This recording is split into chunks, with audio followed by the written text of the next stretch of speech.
اب 40 نمبر آیت سے سٹارٹ کرتے ہیں۔ اعوذ باللہ من الشیطان الرجیم، بسم اللہ الرحمن الرحیم۔ قال رب انا یکون لی غلام، انہوں نے کہا کہ اے میرے رب، میرے ہاں اولاد کیسے ہو سکتی ہے؟ وقد بلغنی الکبر وامرأتی عاقر، جبکہ میں بڑھاپے کے آخری درجے کو پہنچ چکا ہوں اور میری بیوی بھی بانجھ ہو چکی ہے۔ ظاہر ہے کہ آلموسٹ 50 ایئرس کے بعد جب مینسز آنا بند ہو جاتے ہیں تو پھر عورت سے اولاد پیدا ہونے والا سلسلہ آلموسٹ امپاسبل ہو جاتا ہے، الا ماشاء اللہ۔ اب یہ لمحہ فکریہ ہیں آیات ان لوگوں کے لیے جو بعض اوقات صحیح بخاری اور صحیح مسلم کی احادیث کے اوپر تان کرتے ہوئے کہتے ہیں کہ یہ لاجیکلی پاسبل نہیں ہے، یہ پیغمبروں کی توہین اس میں لازم آ جائے گی۔ تو اگر ان کی یہ ڈاکٹرن مانی جائے تو یہ قرآن میں جو آیت ہے کہ ایک پیغمبر جس کا اللہ پر یقین ہے، جو اللہ کا نمائندہ ہے اس دنیا پہ، ہمیں انبیاء کے ماننے کی وجہ سے یقین ہے کہ اگر کسی نبی کو آ کر کوئی فرشتہ بشارت دیتا ہے تو وہ ضرور پوری ہوگی۔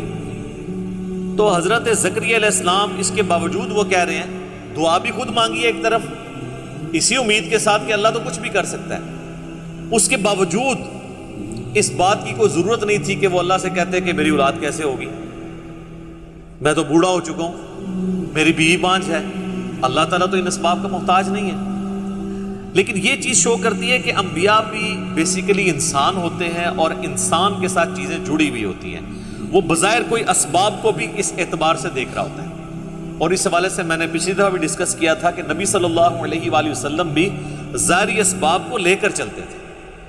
غزوہ خندق کے موقع پر آپ نے صرف اللہ پر توکل نہیں کیا بلکہ مشورے کے ساتھ خندق کھودی ہے۔ غزوہ بدر کے موقع پر صحابہ اکرام کے مشورے کے ساتھ آپ کے خیمے کو ایک خاص جگہ شفٹ کیا گیا تاکہ دشمن کے حملے سے بچایا جا سکے۔ اسی طریقے سے طائف سے واپسی پر مطعم بن عدی کی پناہ نبی علیہ السلام نے حاصل کی دوبارہ مکے میں آنے کے لیے، کیونکہ خطرہ تھا آپ کی جان کو۔ اس قسم کے کئی واقعات ہیں۔ بہرحال بزرگوں کے بارے میں جو یہ لوگ کلیم کرتے ہیں کہ وہ تو ایک نگاہ مار کے یہ سے وہ کر دیتے ہیں، تو وہ کچھ بھی نہیں کرتے، اس لیے اتنا کچھ کر لیتے ہیں، کیونکہ سٹوری میں لکھنا ہوتا ہے نا، جو مرضی لکھیں آپ۔ تو یہاں پر جب انہوں نے یہ عرض کی تو اللہ تعالیٰ نے فرمایا قال كذلك الله يفعل ما يشاء، انہوں نے کہا اللہ تعالیٰ اسی طرح کرتا ہے جیسا کہ وہ چاہتا ہے۔ اللہ تعالیٰ کے لیے کوئی مشکل نہیں ہے، اب اس نے فیصلہ کر دیا ہے کہ تمہیں اولاد دینی ہے۔ قال رب اجعل لی آیہ، تو انہوں نے کہا کہ اے اللہ اب سسپینس تو ہے نا، ظاہر ہے اب کیسے ہوگی، کیا سلسلہ ہوگا؟ تو انہوں نے کہا میرے لیے کوئی ایسی نشانی مقرر کر دے کہ میں یعنی وہ ٹی ناٹ سٹارٹ کر دوں وہاں سے، کہ یہاں سے اب یہ سب کچھ آثار نظر آنا شروع ہو گیا۔ قال آیتک اللہ تکلم الناس ثلاثۃ ایام الا رمزا، تو اللہ تعالیٰ نے فرمایا کہ نشانی اس کی یہ ہوگی کہ تم پہ 3 دن ایسے گزریں گے کہ تمہاری زبان سے تم کلام نہیں کر سکو گے، یعنی زبان بند ہو جائے گی، صرف اشارے سے گفتگو کرو گے۔ تو جب یہ ہو جائے تو سمجھو کہ یہ ٹی ناٹ سٹارٹ ہو گیا یہاں سے۔ وَاذْكُرْ رَبَّكَ كَثِيرًا وَسَبِّحْ بِالْعَشِيِّ وَالْإِبْكَارِ، اور اپنے پروردگار کو بہت یاد کرو اور اس کی پاکی بیان کرو، شام کے وقت بھی صبح کے وقت بھی۔ یعنی جب اس طرح کی کنڈیشن طاری ہوگی تو ظاہر ہے پھر اللہ تعالیٰ ایک بہت بڑا اپنی قدرت کا فیصلہ کرنے والا ہے، اس کی ایگزیکیوشن ہونے والی ہے، تو اب تم نے اللہ کی طرف متوجہ ہونا ہے،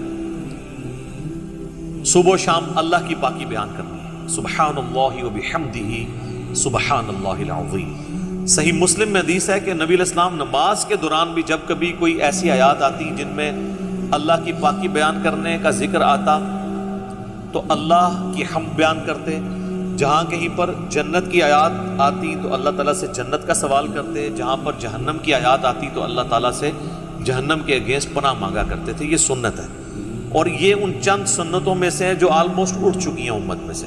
ہونا تو یہی چاہیے کہ جب بھی قرآن میں جہری نمازوں میں قرات کی جائے تو یہ سب کچھ کیا جائے، لیکن ایون آپ دیکھیں گے کہ تراویح کی نماز میں بھی بہت کم ہی ایسا ہوگا کہ کوئی اس سنت پہ عمل کرتا ہو.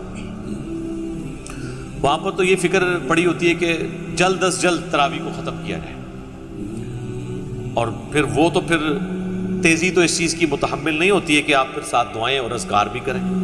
جزاک اللہ، جزاک اللہ، جزاک اللہ، جزاک اللہ.